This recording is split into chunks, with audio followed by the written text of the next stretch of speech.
liberator, but you can't murder liberation. You can murder revolutionary, but you can't murder revolution. And you can murder a freedom fighter, but you can't murder freedom.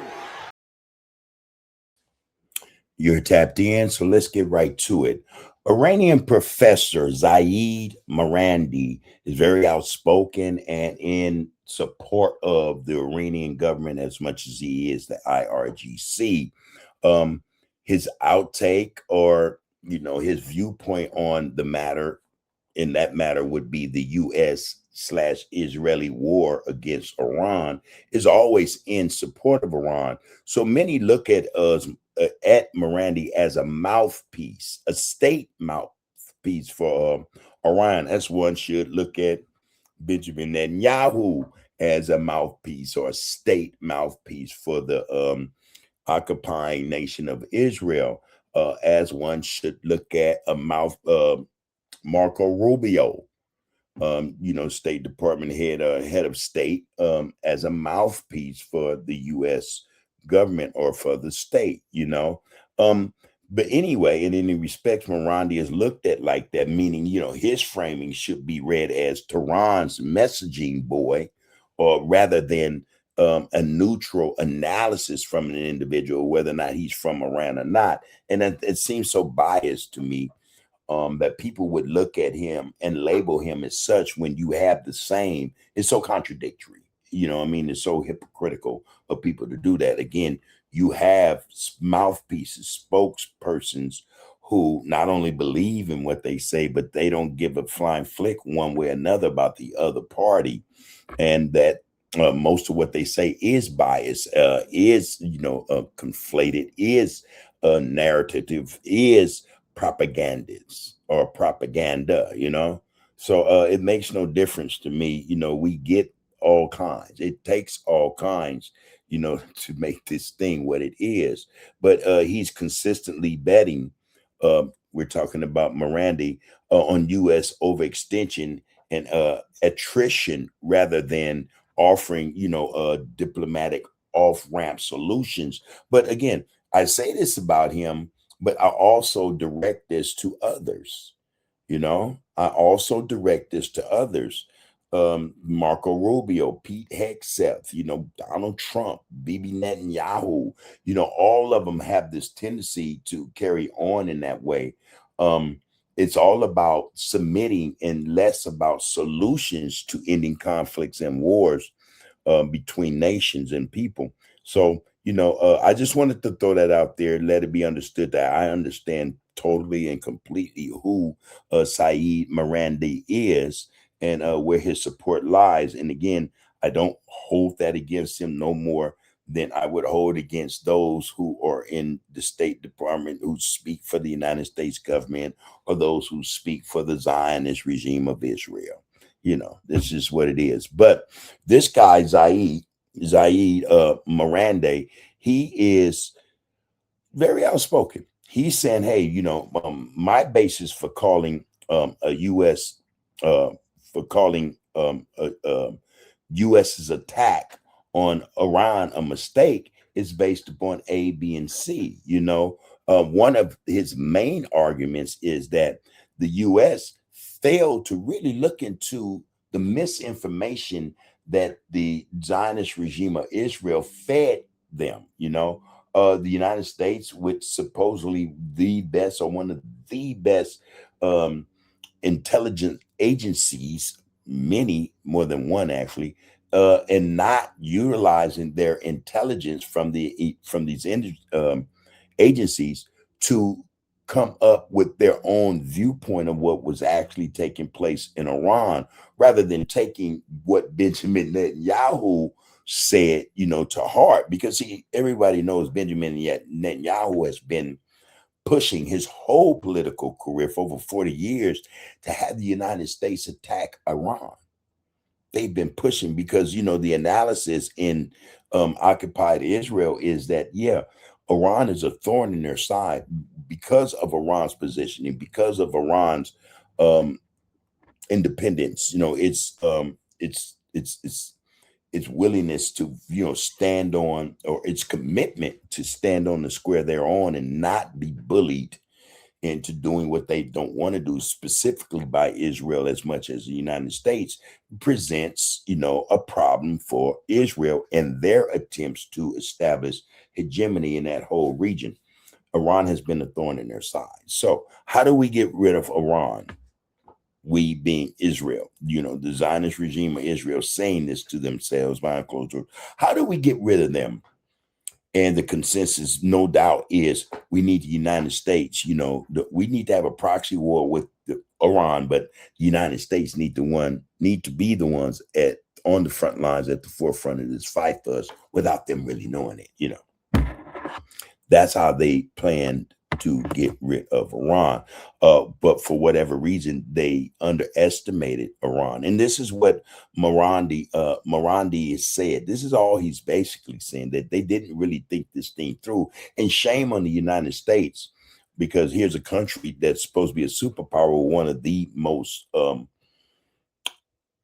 active and well put together spy agencies in the world, and yet did not utilize what the intelligence agency of the United States was telling the Trump administration. Not trusting it is beyond him. He said, hey man, how could that happen? Well, he also came to the conclusion that, well, then that means there are people in the US government who wants that as well, who support Israel no matter what, whether they are right or wrong. And you have to come into agreement with that statement, because that seems to be the way of the political atmosphere, in Washington in terms of Israel/Iran. No matter what Israel does or will do or is doing, we'll support them, even if it's genocide. If Israel say you have nuclear weapons, but our spy agency said no, they don't have nuclear weapons, they're not even building one.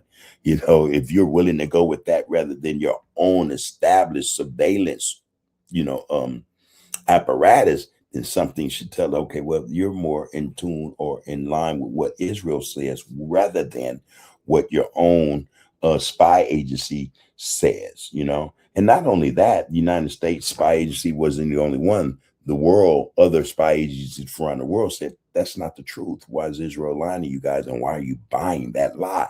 And this is also why we see Western nations not involved in this conflict, because they understand that Israel manipulated the United States to get involved in this thing. So Marandi has stepped into the limelight and says, you know what, here's the truth. No one's willing to tell the truth. Most of the media in the United States is ran by cohorts, allies, let's put it like that, of Benjamin Netanyahu. And these allies, these friends, are pretty much deciding what news is fed or will be fed to the United States government. And then you have Donald Trump. Anytime some news come out that's that has validity to it, the first thing he does is says it's fake news, and any news he gives is legitimate.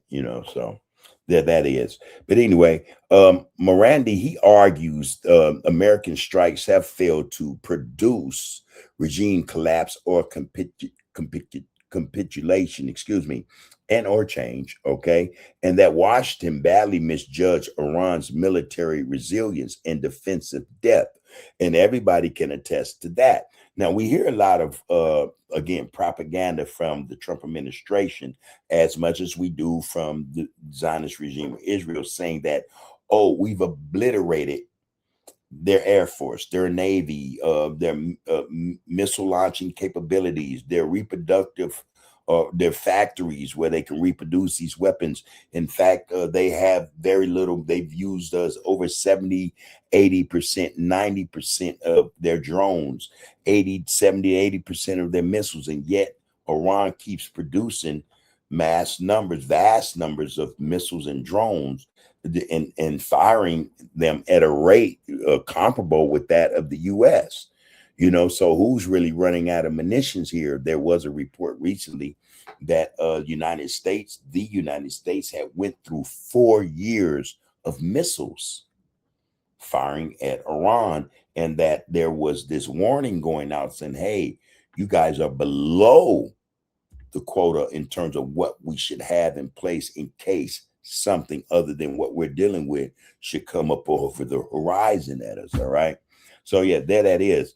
Again, Marandi's position is that, hey, you guys have committed to something that you really had no knowledge of. There was no, once you committed yourself, you didn't realize there would not be an off ramp or an exit from this. He goes on also in making points, or another point, to Iran's decades long dispersal and burial of its missile arsenal underground to withstand sustained American air campaigns, framing this as proof the U.S. can't bomb Iran into submission. Now, that's what's being said here, is even though you have these bunker buster bombs, you still cannot, they cannot go to the depths in which we have stored our munitions, our missiles, our drones, and the equipment that we find necessary. Now, this to me shows that Iran have been preparing for a very, very long time. They took everything into consideration, as much so even America's technological or military technological advancements in terms, again, of the bunker bombs that they use to penetrate mountains. I recall last year when America said, "Oh yeah, we did this and we blew up their facilities. Our bunker bombs did what it needed to do," and then a year later you come back and start war again, based upon, or as in you use the excuse that, well, we want to make sure that they don't have a nuclear weapon. But isn't that what you supposed to have done the year before? Using these bunker buster bombs. So the word was that they found out that those bombs did not penetrate as deeply as they wanted. And then they begin to share or tell this narrative that, well, they collapsed the mountain on top of the underground facilities, or that they sealed the entrance to, these tunnels that go deep into the mountains, into the ground. Found out that then that wasn't true either. In any respect, they had the technology, not just in terms of munitions and warfare, but the technology to look into this matter themselves without taking the word of Israel or the word of Benjamin Netanyahu as truth. He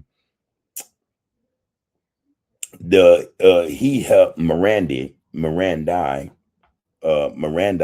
he cites Iran's accumulated stockpile of missiles and drones built up over decades, plus the claimed introduction of new missile systems mid-war as evidence Tehran has the advantage in a prolonged fight. And that's what we're hearing also in the news, that Iran could actually outlast the United States in a protracted war. And this being heard, I'm pretty sure in the Trump administration, they're becoming very desperate in terms of how they're going to go about this war. One thing they've been warned against, they've been cautioned against, is putting boots on the ground. But the more that you hear Donald Trump talking, you can hear the desperation, and the anger, and the fact that Iran, after 4 months, going 5 months, have not submitted, have not folded, and they're still fighting legitimately, I should add. This frustrates Donald Trump. And so it frustrates him so much so that a lot of people, pundits especially, are saying he's going to make the mistake and want to put boots on the ground. That would be a catastrophe, and for Iran's part, they're like egging him on, begging him, please bring your troops. That should tell you something. If I was in war and I'm throwing everything I had at my enemy, and yet they persist, they're resilient, they continue to fight, in the face of me telling lies to my supporters and the people I supposed to represent. In spite of all that, they continue to fight, and there's nothing I can do. So yeah, I may become frustrated just enough to make another mistake, and that would be putting boots on Iranian soil, be it Kurg Island or anywhere else, But excuse me. That being said, so we've gone from that to also Marandi also pointing out the Strait of Hormuz as leverage and to Iranian strikes on U.S.-linked infrastructure in Jordan, Kuwait, Bahrain, the UAE, and others, all right, as signs that Iran can widen the cause for the U.S. and its regional partners. Now, how he sees this ending is something else, I mean? Now, I don't know, and actually, I don't know to what extent any of this will turn out the way he's describing it. No more than I would understanding to what extent the Trump administration are describing how this thing would turn out. Because again, on both sides, it hasn't panned out the way they've all been saying it will, or it would, or it has. We have to be mindful of that. But anyway, how he sees it ending is something else. He bluntly says Iran actually wants the U.S. to launch a ground invasion. I just said that. And, because Tehran believes it would win a land war. And most people do think that. Most people do think that the United States, this will be Donald Trump's Vietnam, where soldiers will go into a land they do not understand the terrain, they cannot traverse and make well or good use of, and as a result will be massacred, will be lit up, Just imagine that. Just imagine that. Anyway, but they believe they'll win a land war. All right.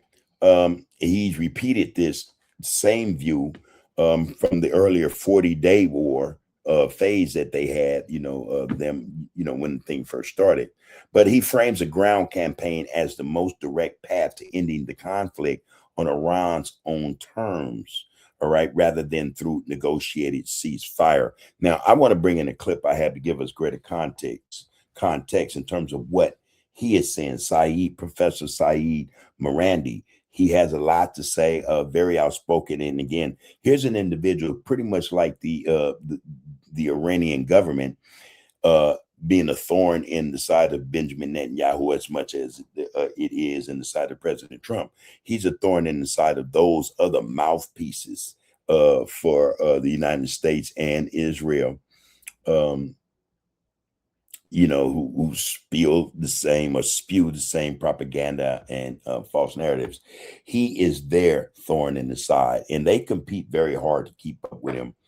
It's funny to watch, but it's also serious enough to get to the point where we're saying, hey, man, this is all war talk. This is all about discussions of warfare. And it's like they're talking it. The more they talk about it, the more they're talking it into existence. So this is dangerous in any respect. Before I drop this clip, please, like always, like, share, follow, comment, and subscribe. You are tapped into the art of political discourse. Let's get to this clip because I find it very interesting that Marandi has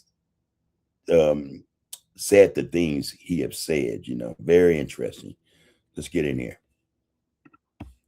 Iranian threat that Iran will strike the Dubai and Abu Dhabi airports if the Iranian infrastructure is struck.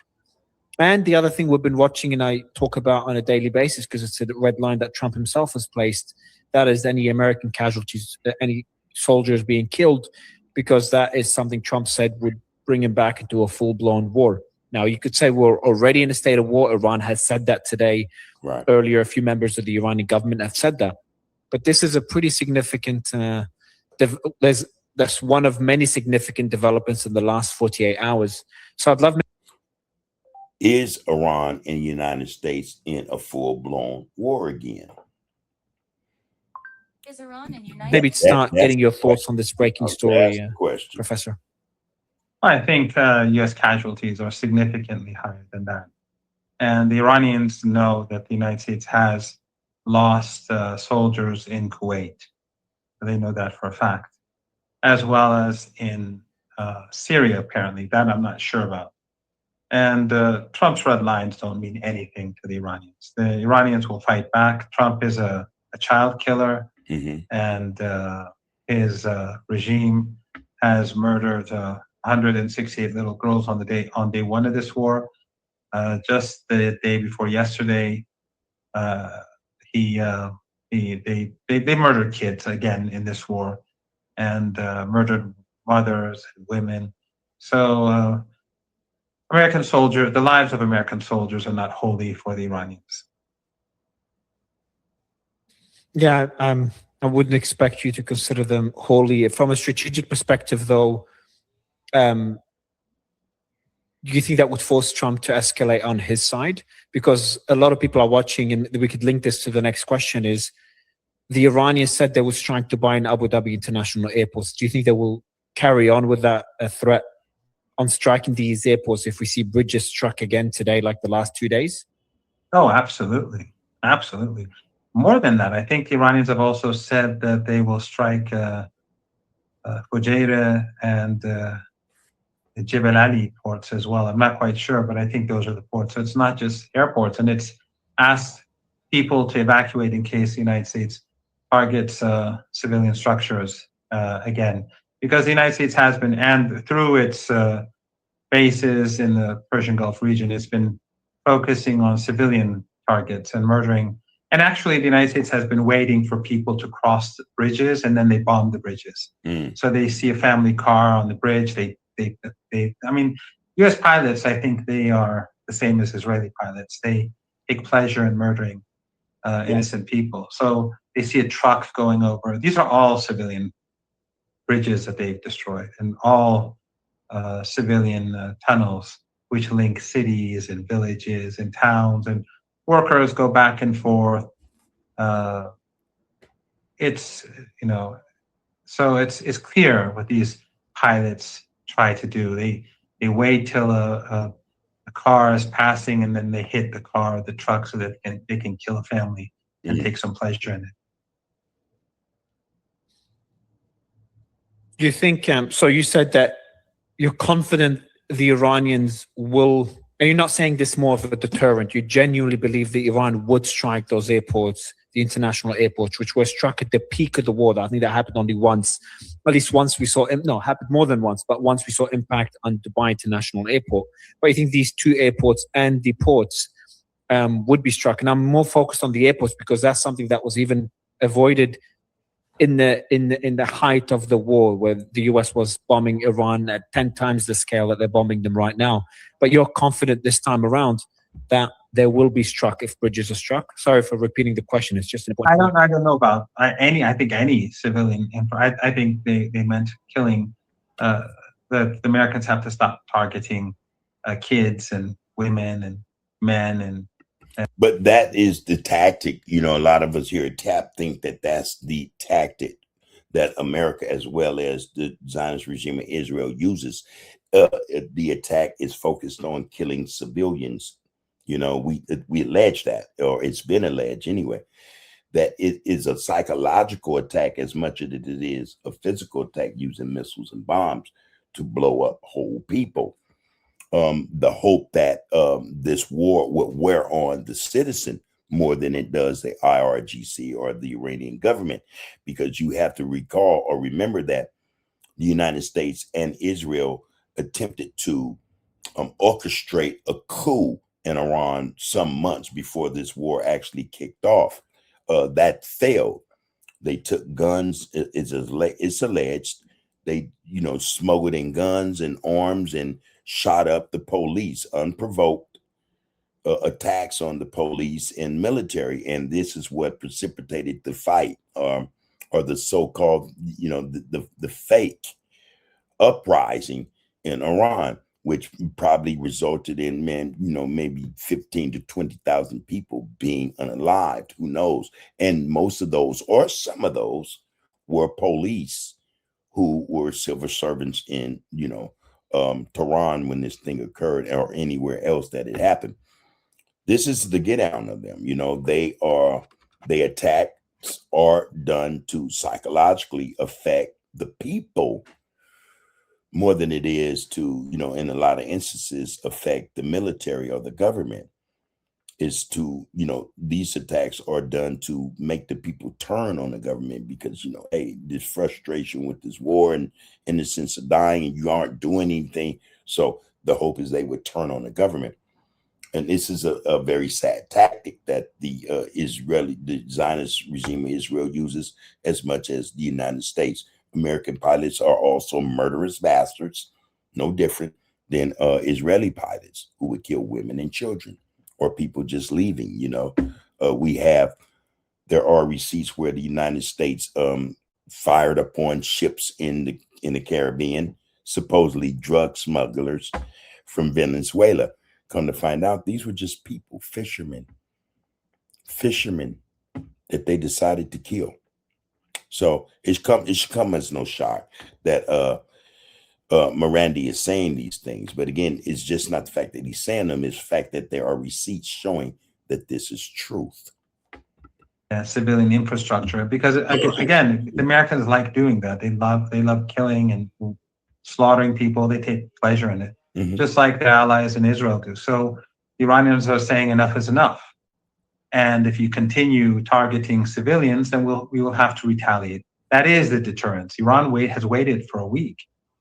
They've been bombing women and children for a week now, the Americans. And the Iranians have shown patience, and they've just begun striking electrical plants in Kuwait and desalination plants as a warning sign so that they know that we're serious. You have to stop killing kids. And this is not Gaza. This is not southern Lebanon. We'll hit you back very hard. And so that's how it's going to work for now. Wow. Yeah, when I said that was very strong. But from his perspective, he alleges that Iran is saying, okay, we're being very, very, patient. I would call that patience. And that we're trying to show you, hey, your way is not going to work. All it's going to do is escalate the situation. And as a result, the United States continue for a week to bomb without retaliation from Iran. That is exemplary in terms of patience. But when they finally attacked and struck, they struck hard. You have to admit that Iran struck key assets, military assets in the region. And actually did a whole lot of damage in terms of those tools, weapons of war, planes, and things of that nature. Also personnel, so people are losing their lives on both sides of this thing, and it seems as though Trump has very little regard for that, as well as Pete Hegseth and Marco Rubio. It's like they can care less about that, but they tend to think that they'll be able to bomb their way into a situation or bomb Iran into submission. And that doesn't seem to be the way that that's going to go. Now, if we all recall, there were earlier failed talks between the two. And in a lot of ways, we think that those talks failed as a result of Israel wanting those talks to be derailed. And Trump and his administration going along with the demands and wishes of Israel, those talks did fail. Those talks did fail. In fact, while the talks were happening, the United States was making, taking strikes, firing missiles and saying, oh, well, we had to defend this, that, and the third, but wait a minute, we're in negotiations, we're talking peace, and you're firing missiles. Go figure. Go figure. But yes, on earlier talks, Marandi had argued that Iran rejected a U.S. Peace proposal as unacceptable, making a war more likely. And after the April Islamabad talks collapsed, he said a return to war was likely. We did also here. We predicted that negotiations would not pan out. And before we knew it, war would start again. And we were right in that regard, not to be, tooting our horn or, hooray, this is death and destruction being played out. So, just the fact that we understood the terrain, we understood the progress of the negotiations, we understood the mindset of the U.S. government, the Trump administration, as much as that of the Zionist regime in Israel and Benjamin Netanyahu. The intent was not to negotiate, to not reach a peace proposal or ceasefire. That was never the real intent. It was used as a means for the United States to figure out ways to ship more missiles in that they had run low on for phase 2. And we're seeing phase 2 play out now. There will be a phase 3 because, again, Iran is set in such a way to where this may very well be a war of attrition.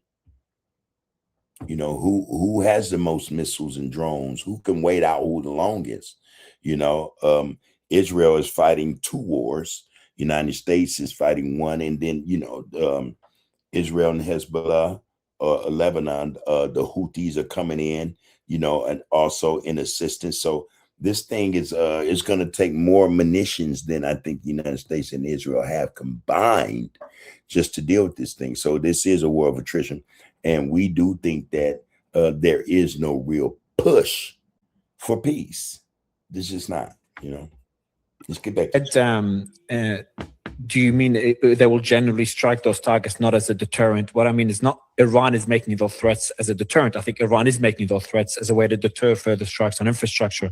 I meant to ask you, as in when you say it will happen, you mean it because a lot of people listen to you and sometimes I assume you say things to kind of deter or warn the Americans. So I was like, you're pretty confident though these targets will be hit, and I think you've made your point that they will be targeted. What do you make of that escalation? I was really worried on 2 fronts. When the Americans started bombing the bridges, first worries, I know that the Iranians would possibly or likely retaliate in striking. Now, what America is doing in terms of bombing bridges is what they call infrastructure is a war crime. It is an actual war crime to bomb bridges, to bomb power plants, to bomb desalination plants, water plants. You know, that is an actual war crime. And Donald Trump has committed himself as a war criminal by ordering these attacks. I just got in my feed maybe an hour or so ago that Iran has went to the United Nations and filed suit charging Donald Trump with war crimes. So, and Donald Trump know their war crimes. He said that himself, and yet he done it. He, you know, he committed the crime anyway. Hey, what does that tell you? Gulf energy infrastructure, Gulf infrastructure. And second is the lack of coverage this has gotten. When one bridge got struck months ago, everyone was up in arms, which is a good thing because that means there'll be a lot of pushback against it. Now, the complacency is very worrying. It feels like people have moved on, similar to the Ukraine war. That's concerning. So, twofold question, maybe more getting your thoughts on this, what I consider a new chapter in this war, striking infrastructure, desalination plants struck in Iran and struck in Kuwait. And the second question is, do you feel that same level of kind of the normalization of this new phase of the war? Well, first I should point out that in the past, whenever I warned, I was always serious. And we saw, for example, after I gave that warning, that the Iranians struck the oil installations in Doha, near Doha, Qatar. Yeah. And the Iranians during the 40-day war were very serious. And that is what caused the Americans to pull back, and the U.S. and the Israeli regimes decreased the number of critical infrastructure, the amount of critical infrastructure that they would target. So if in that war they had continued down that course, down that route, without a doubt, Iran would have gone after the rest of the critical infrastructure in the Persian Gulf region. I mean, so everything that I said is not just, I say it to deter the Americans from moving in that foolish direction, because as I said, the Americans have no sense of morality. They lack that. They're like Zionists. And I don't mean the ordinary people, I mean the regime, the armed forces, the regime. They are barbaric. I like how he expressed that he wasn't talking about the American citizens specifically. He was talking about the American administration, the Trump administration, as he pointed out about Israel. You know, they don't necessarily talk about, you know, the people. You know, they're talking about the regime, you know, the Zionist regime. But now when we're talking about Israel, we're talking about the people now, because, again, statistics have shown, or the poll done, is that maybe 80% to 85% support the genocide in Palestine, the war in Lebanon, the war against Iran. So, you know, it makes one wonder, okay, so we're in this state where we're dealing with immoral people, then yeah, you have to be prepared to, you know, defend yourselves. And for anything that's done to you, you should be ready to commit a like-minded act or retaliation. Of why Iran is so patient, no one knows. You know, it could be a part of their, you know, their strategy. But we know that if, you know, you are bombing certain infrastructure that is supposed to be off limits, or certain infrastructure is being bombed in Iran that's supposedly is off limits, then Iran has by all rights, you know, and we think the means to bomb desalinization plants in Israel, all over that, you know, occupied land, as well as those allies in the region in the Middle East who support military assets for the United States as much as they do Israel. So yeah, by all means, you know, you have a right. So the Iranians have to be tough. Yeah. Again, we're not Gaza. They can't just slaughter our women and children and get away with it and take pleasure in it. And they can't do it like they do it in Lebanon. Here, they're going to be smashed in the face. And so right now, the Iranians are warning the countries in the Persian Gulf that you are complicit. You are killing our kids. You are killing our women. You are killing our young men. You are destroying our infrastructure. You're destroying the tomorrow of our children. You continue with this, and we'll deal with you. It's clear as day, and they're going to do it. I think we've all been seeing how the Iranians have been firing missiles and drones over the last week. And Mario, just so to remind your audience, Iran did not start the war. That's right. Iran did not restart the war. Iran did not initiate any escalation, and Iran did not target civilians. It's the other side. During the war, the 40 days, the Ramadan war, the Americans and the Israelis killed 3,500 Iranians. In the Persian Gulf, according to their own numbers, collectively 20 people, less than 20 people died. What does that mean? It means that Iran shows high regard for civilians, and its enemies show no regard for civilians. So the Iranians are saying, enough is enough. We will give a punishing response. And so 2 American soldiers, 3 American soldiers, 20 American soldiers. Iran will try to kill as many soldiers as it can if the Americans try to kill as many Iranian soldiers as they can. So again, the American soldiers are not holy. They're, if anything, it's the Iranian soldiers who are the saints here, because they're defending the country that's the victim. And it was the MOU, the United States, that violated and tore up the MOU effectively. They basically violated every single article. They refused to force the Israelis to leave Lebanon. They added new sanctions, another violation of the deal. They refused to return Iran's stolen assets. That was supposed to happen on day one. They continued to make threats against Iranians, the country, the leaders. That's in the MOU. That's a violation. They reimposed the sanctions on the oil sector after just a few days, another violation. They created a route for ships in violation of Article 5 in order to undermine Iran's authority in the Strait. And Iran warned them repeatedly not to do it, and warned the Saudis, the Emiratis, the Kuwaitis not to use that corridor. They did it on purpose to undermine Iran's authority over the Strait, which was something which both sides accepted in Article 5. So they violated that too. Then the United States attacked Iran, another violation, and they reimposed the siege. So the Americans have violated everything. It's the Iranians who are victims from the beginning to now. But now the Iranians are saying, look, we've been hitting, you've been bombing our bridges, you've been bombing our citizens, we've just been bombing your bases because we're humane. But since you're not going to stop, and since your European allies are fine with this, and since your regional partners are all good with this, we're going to have to retaliate. And so they began with some light attacks on Kuwait. And now they're saying enough is enough. So if these Arab regimes in the Persian Gulf want to be badly beaten, they can continue facilitating US assaults on civilians. If they don't want to be badly beaten, then the best thing to do is to tell the Americans that this is not acceptable.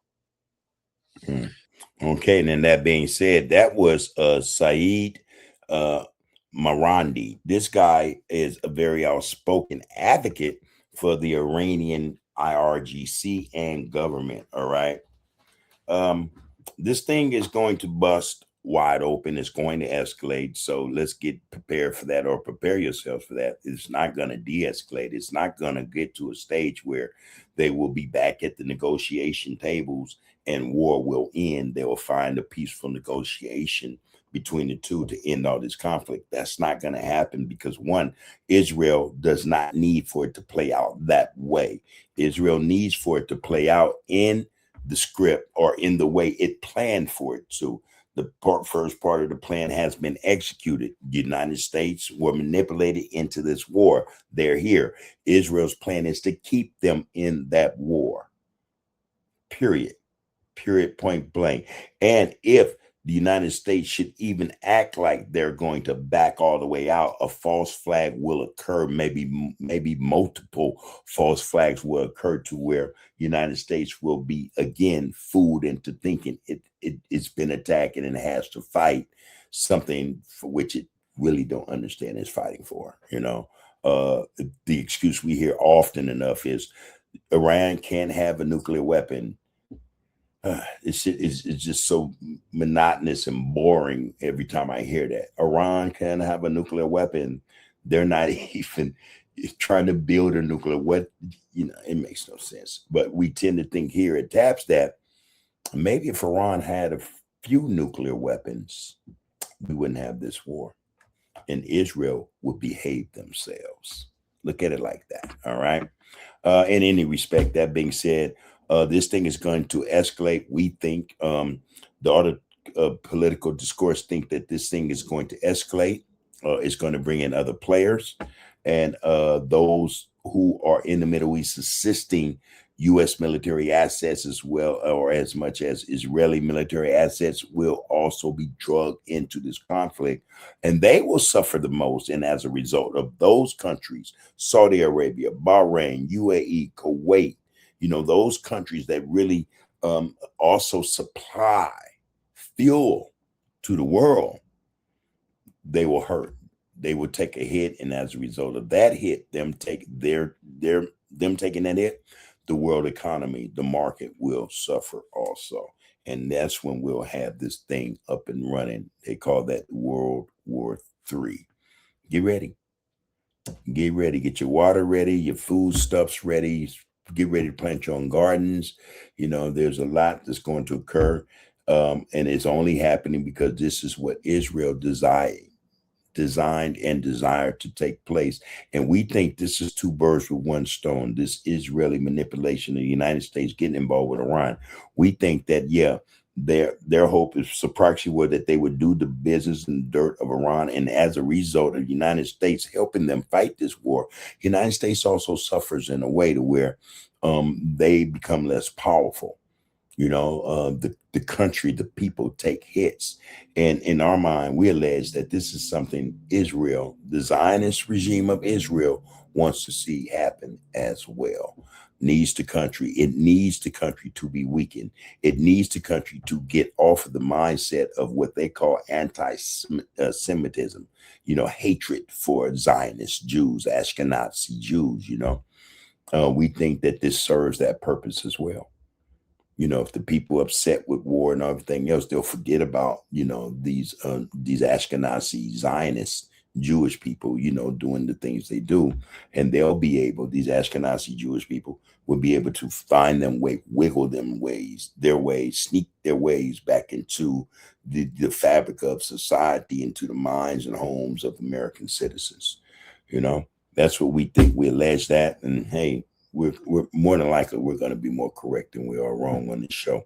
That being said, please put your thoughts in the comments. Let us know what you think about this situation. Is this thing escalating to the point of World War III? Will the United States be able to outlast Iran in terms of military arsenal and things of that nature? Is this a war of attrition? Is this, or will this become a forever war, something which Donald Trump promised in his campaign that he would not partake in? And should the United States help Israel at all?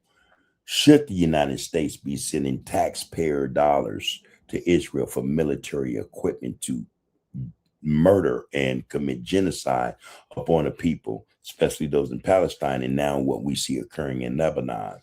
Should America foot that bill? Should they sponsor, in terms of weapon and equipment, a Zionist regime that is murderous on levels uncomprehended, by the American people? Let us know what you think in the comments. Until next time, please continue to like, share, follow, comment, and subscribe to the Art of Political Discourse. You have been tapped in. Take care of yourselves and one another. You can murder a liberator, but you can't murder liberation. You can murder a revolutionary, but you can't murder revolution. And you can murder a freedom fighter, but you can't murder freedom.